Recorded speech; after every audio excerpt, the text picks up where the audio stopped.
In the early years of the internet, not that early, fast forward a little bit to the early 2000s.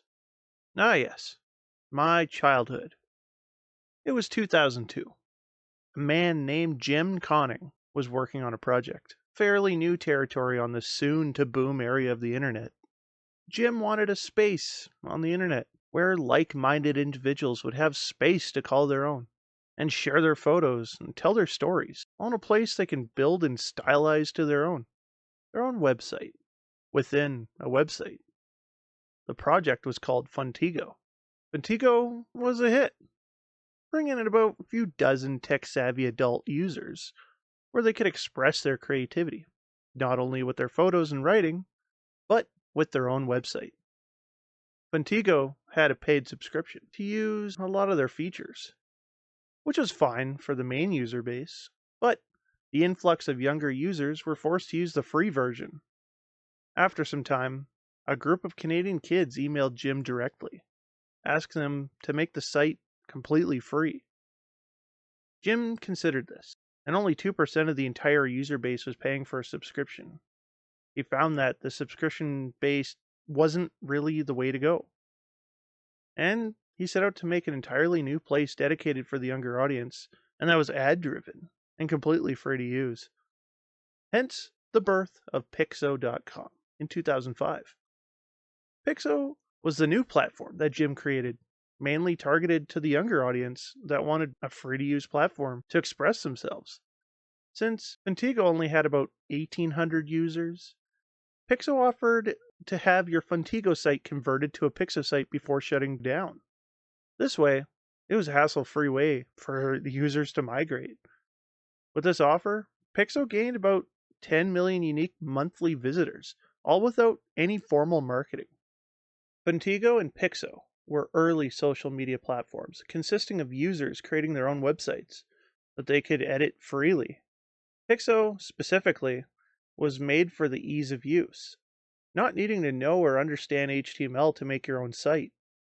They did have a built-in drag and drop editing tool where you could create any website imaginable to a point. This would allow people to add anything like crazy backgrounds, wild, eye-catching text, flashing images, also known as blinkies, guest books for anyone who visited so they can sign and leave a message, to custom widgets, even ones that were already partnered with Pixo. Some examples would be like weather or clocks, chat boxes, or any other HTML widget that was out at the time. You were not limited to only using the drag and drop feature though. Pixo also had an area for the more techie of individuals, where you could completely rework your website using HTML alone. There was also dedicated websites for making HTML site templates that worked with Pixo and MySpace. Pixo was an extremely popular platform for many years, and since MySpace was only available in America first, there was not many social media options primarily aimed at the younger audience anywhere else in the world. The core user base on Pixo was preteens and teenagers, mostly from the UK and Canada. 2006, Pixo actually became the largest teen site in the UK. Their user base reached about 14 million monthly unique visitors around that time, and the UK was 4 million of those users alone. Since Pixo was targeting a younger audience and wanted to have a bit of a lead on the other social networks that were starting to make their debut, Pixo made their core principle about safety. They were able to achieve this by adding a built-in moderation tool, or I guess a few of them. One tool was the lack of a public search. Not being able to search and find other sites on Pixo, making it shared by word of mouth or your URL directly, this prevented any random users to just stumble on your site. They also implemented a URL sharing system for controlled interaction.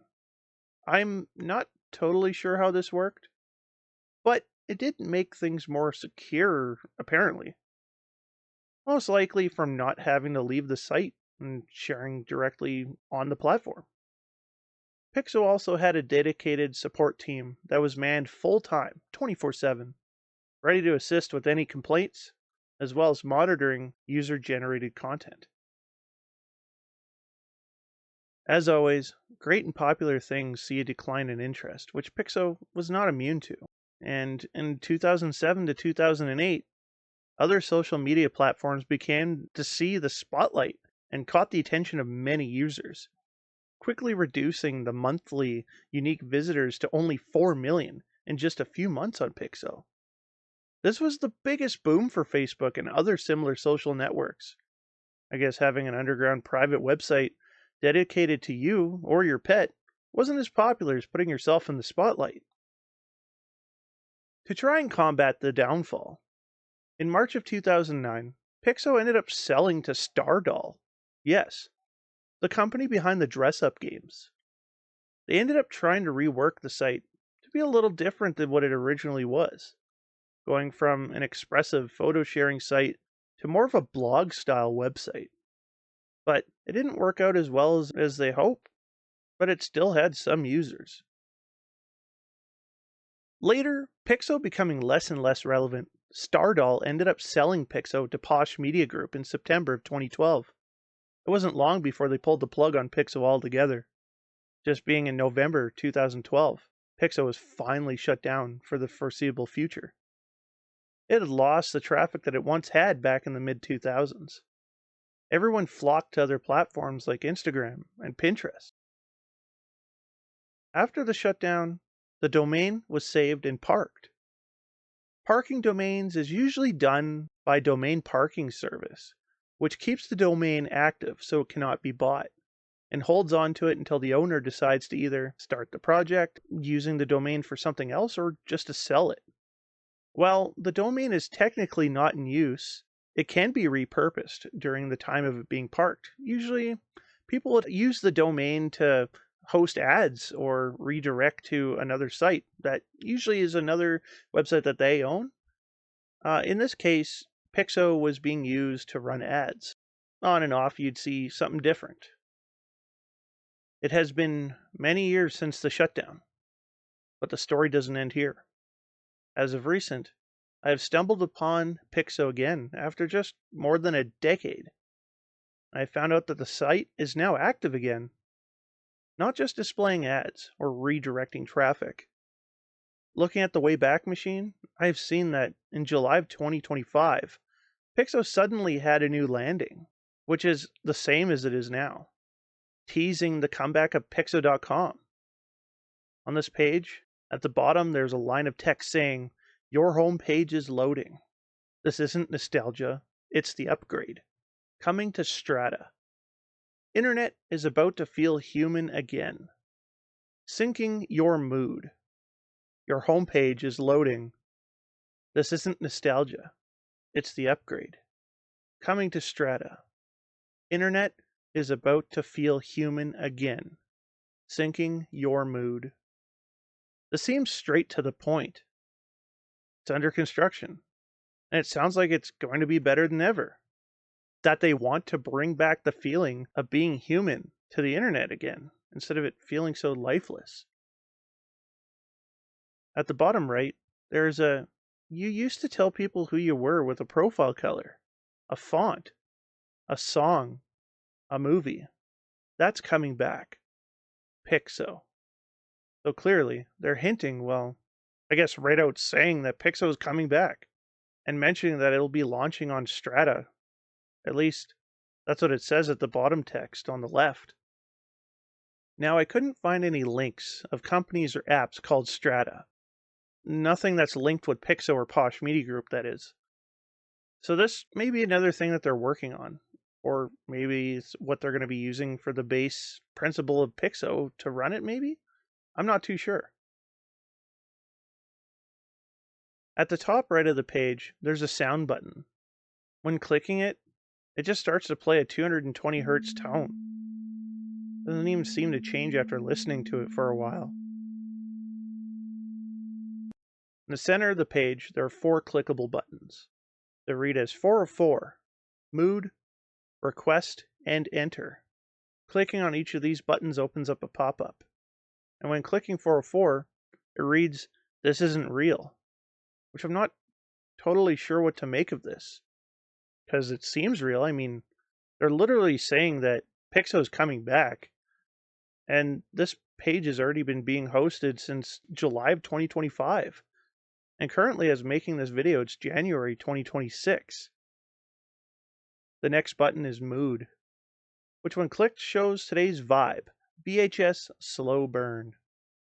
The only thing I can really get from this is maybe the aesthetics of an old VHS movie, not being perfectly clean and the video having a bit of noise. Probably another way of vibing with nostalgia. The next button is Request, which when clicked shows an option to enter your email. Looks like it's to receive access to the home page when the website further unlocks. But looking at the home page, it looks locked. Nothing else really shows that it can be unlocked except for this next button, which says Enter. How convenient. A way into Pixo. When I clicked it, it prompts us to enter an access code. Password, if you will. Now, I did a little digging on this. I'm no whiz or anything, but I think anybody with the ability to click inspect this page can find the answer to this password. I found that there's actually two passwords that you can use, and they're not super hidden in the code either. One password is just Pixo. The other one is $Pixo. When you enter them, it says access granted. Welcome to the inner circle. The portal remembers you now. Like, what does that mean? It remembers me?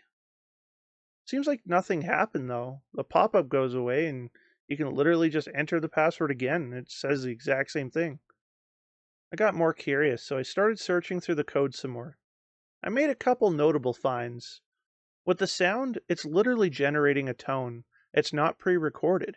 And the tone is to play if no other audio source is selected. So basically a fallback, but a tone. Why? I wanted to know what kind of information they were collecting. What's happening when I enter the password? I did find that the information that they're collecting is just whether you got the password correct or not. It just sends that information back to the owner of the site. It doesn't take any keystrokes as I can see. So like if you enter something else, they're not just going to write down or have a log of what you've written down. It's just that it's right or wrong. Seems pretty harmless. What's the point of that if that's all it checks? I did find that the only typed in information they collect is on the request button. It sends your email that you enter to the back end, most likely to be added to the mailing list for when they actually do make any progress on the site. I did try entering in a wrong email, and it wouldn't let me do that. It would just say invalid signal format. Digging through the code a little bit more, I found that they're also running Google Analytics. So they're collecting other things like your location from your IP, how long you've been on the page, how far you scrolled down, which in this case, I can't even scroll down, how you got to the site, and so on. From my understanding, anyone who uses Google Analytics on their site will have this similar script running. So what do we get from this? Clearly it means that Pixo is attempting to at least think about making a comeback. Based off of what they have written on their website, it could be similar to the old Pixo, or it could be a website-style social media platform. They could be changing it to something more like Twitter or Facebook, something more modern. But I highly doubt that, since they're feeling nostalgic. It just seems that they're probably just using this right now to collect data to see and poke at the interest of maybe making a comeback with Pixo. Now, I haven't seen any information on this at all. I just randomly stumbled upon this again. I haven't seen it written down anywhere.